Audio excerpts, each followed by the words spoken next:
19. The work done by the gravity exerted and acceleration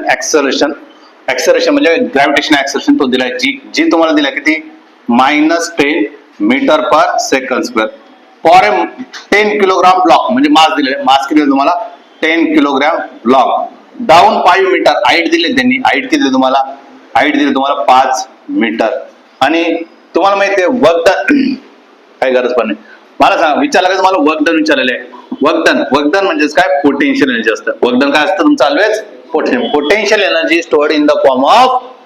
potential work done is stored in the form of potential energy मग तुम्ही potential energy काढा काय भेटून जाईल work done भेटून जाईल मग वर्क डन म्हणजेच काय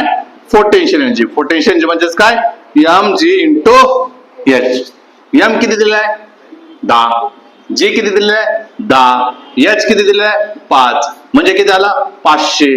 जूल ऑप्शन नंबर